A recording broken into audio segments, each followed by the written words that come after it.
y'all. A special round of applause for Starry Lail, y'all. Starry Lail!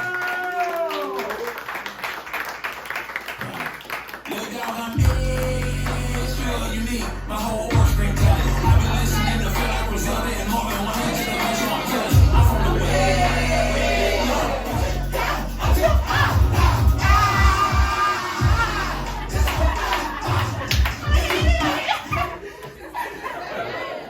Okay, yes, I'm from Greenville, South Carolina. Harold. First, for the longest, you thought I was from North Carolina. But no, but so first, I do. I thought it was Alabama, but. Oh, yes! Yeah, Alabama, no. My bad. Okay. I'm from South Carolina. So I do have shirts with me if you want to support me and my journey. If you love my poetry, you can have my shirt for $30. What? That's gas money, but still. Okay, if you hate my poetry, you can buy two. And it'll give me more time to write better stuff. Okay? All right? I'm sure I got your side. Come on now. Let me sell some shirts. And it says, life happens, poetry helps. That is my motto because just growing up, poetry was my outlet or whatever. So, yeah, so it's simple, cute, it's yellow. That's my favorite color if you can't tell. Yes, So, I don't have enough shoes. That's how a poet do this once. I was like, I'm gonna do that. So I did it. Okay. Oh, last thing. I am not like the poet that's happy or in love, like in my poetry. I mean, I love somebody.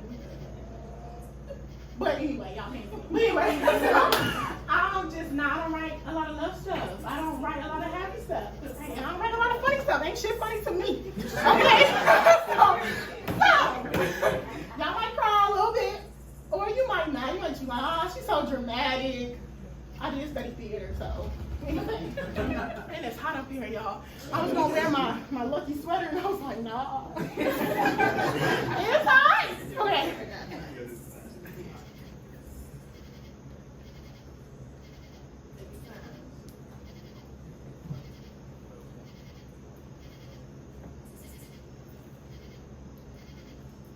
Four blue walls wrap themselves around me for comfort, like a crochet blanket made by a grandmother's loving hands. And I can feel the weight of my lack of dignity crushing me until I am microscopic. Small enough to be carried by the insects crawling in the cracks in the concrete before they are crushed by some curious child or careless adult. Me, a crumb in the mouth of a black ant with broken wings who cannot seem to fly away to save her own life. Him, a large figure hovering over us, casting a shadow before making full impact. Bitch, you ain't never gonna be nothing but pregnant. You got dreams, but you ain't going nowhere. And I can feel my tears swelling up in me, an army of tsunamis knocking and knocking and knocking on the backs of my iron-clasped eyelids, but they will not budge. You will not see me cry today. I have lived long enough to know that the hate in this world is a reflection of the sender and the receiver is just a casualty. So no, I will not wave a white flag and surrender to a broken child, to a man who is wearing armor, fighting me. And I have done nothing to deserve this. So no, I will not cry today. Okay,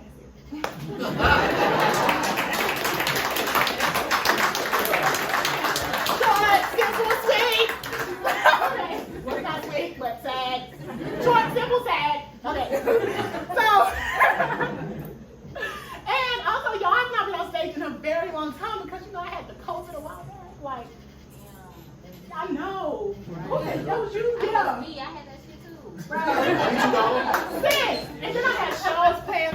to back to back. Then I got COVID. And I was just sitting in the house watching Family Feud and coughing like all over the place.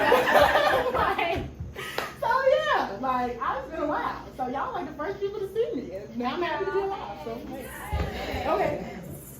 So let's get to this next piece. And it's so hot up here, y'all. And my nose ring fake. I don't know if y'all can tell. Somebody saw me, like, I know this. Somebody over here was looking at me and I was going like this. They thought I was digging in my nose. But it's because I'm sweating and it's about to fall off. Here we go. Okay.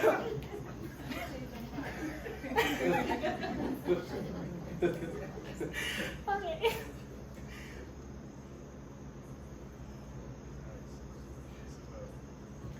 If a black girl goes missing and there was no one around as a witness, do you think the police will look for her?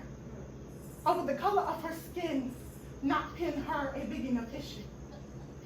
If a black girl goes missing and there was no one around to hear the sound, do you think the police would know to look for her?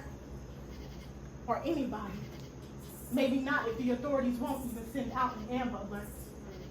If a black girl goes missing and there was no one around to look for her, did she really exist? Of course she did. She was a slim, thick mocha girl. She had short, kinky hair, wore large Afrocentric earrings. Her smile was bright enough to light up the world. She was someone's baby girl. Most importantly, she was someone.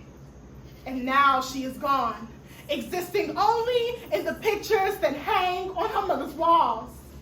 Mamas and daddies are crying waterfalls. They are grieving the loss of their babies and are being told that extensions of themselves have reason to run away without probable cause. And that they have to wait 48 hours because they are asking too soon to get help to look for their princesses that weren't home by curfew. She had a style that would stop anyone in their tracks. Polka dots and stripes look good on her even if it was mixed matched. She loved to write poetry on the beach with the sun kissing her beautiful brown skin. Enjoyed taking long walks around the neighborhood with her friends. We are in a state of emergency. Someone has declared war on us without warning. The time is now. The location is America. Women of color are disappearing at alarming rates, vanishing into thin air. I'm talking major cities. Detroit, Chicago, Atlanta, New York. 64,000 black and brown women disappeared and no one had a clue who took them. Worse yet, no one not related to them was trying to find out who did it. Who did it? I know someone knows who did it. What monster of a mystery is this? It was no secret that her favorite meal to eat on Sundays was baked macaroni and cheese, green beans, fried chicken with sweet tea over ice to drink. She was a Southern girl. And even though now there was no one to eat, Mama makes a meal in honor of her long-lost daughter, hoping that she will smell the aroma and find her way back home. It is unfortunate that black women decided to let the world know that we were black girl magic.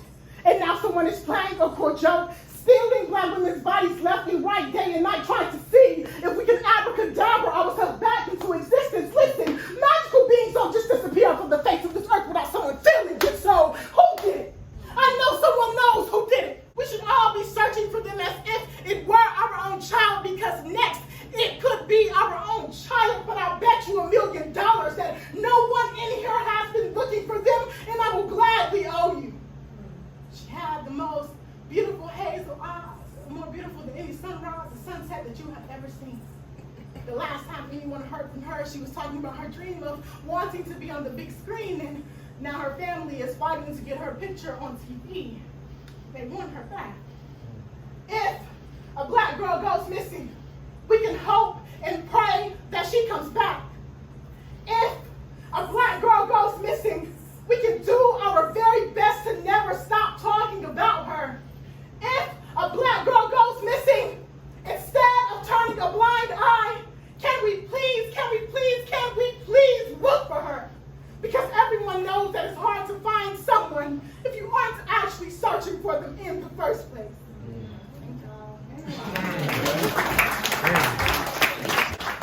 I have more piece, and if you'll see me here here before, then you heard it. But yeah, so wait, what should I say? Oh, follow me on Instagram. Peace, though. Just follow me on Instagram. Okay, y'all ready? Here, go. Brief. Y'all recording. Don't worry about it. Wait till I finish. Just wait till But it is being underscore Starry. Yes, being underscore Starry. Fun fact about me. So my name is Starry. That's my birth name. But the Lail, because I go by Starry Lail. It's on the shirt right there, the $30 shirt. It means night in Arabic. So it's Starry Night. So y'all know something about me. Now we like friends and stuff. Okay. Okay. So here's the poem. All I really write about is black girls. So in every poem, it's gonna be a black girl. So this poem is for who's this poem for, y'all? Black girls. Y'all know that. Black girls. Okay. This is for the black girls that y'all think are too loud, too sensitive, too carefree, that are judged before they even speak or when they choose not to speak at all. For the ones that like to wear crowns year round because they know who they be. Yelling, hey! Give me a hand clap, y'all. Hey! On Saturday night. And amen! On Sunday morning. They are ratchet and righteous. This, it's not a rant. It is a reclamation of power that a black girl needs to resurrect her voice so that it may be louder than the drums at a Southern Black Baptist church during an impromptu praise break that spills over into the late afternoon. See me, head to toe dressed, and hallelujahs and amens blessed, but with the chip on my shoulder still, striving to be better, repelling your judgment because you don't know a damn thing about me. I am the product of a man's lie and a woman's wishful thinking.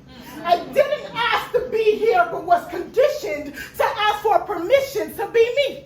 In the midst of perceived defeat, I once folded my voice into a whisper and tucked it in the second drawer of a caramel dresser that was missing knobs and leaned a little bit.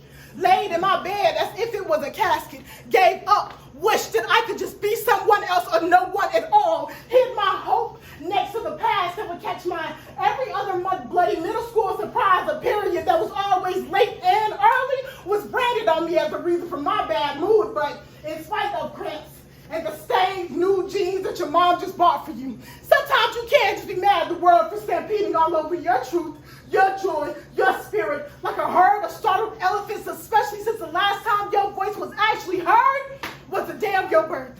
I was evicted from my mother's womb.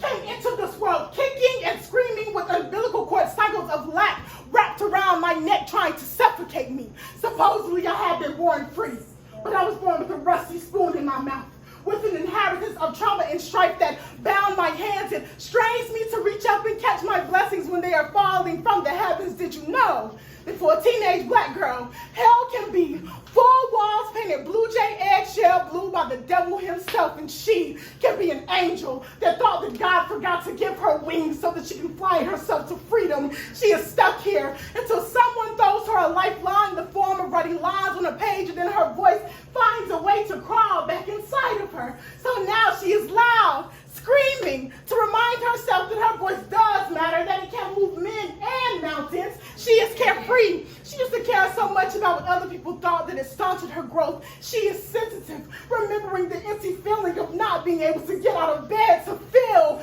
anything. And in celebration of everything that she's overcome, she wears a crown and a smile every single day, walking down the street, bumping Meg Thee Stallion and Kirk Franklin, twerking because she can, and praising God because she's still here choosing life. So don't you dare judge her, even if you think you've learned a thing or two about her. Thank you.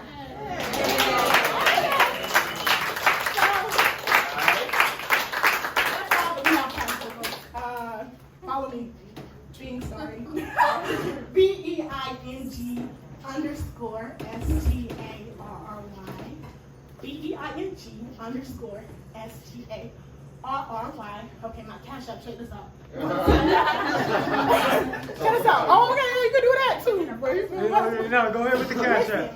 If y'all want to tip me, I'll be like, I got $2 in my cash app. I got to send it to this girl. Okay? Listen, being sorry. BEING STARY. Same as my Instagram. No Instagram. Okay?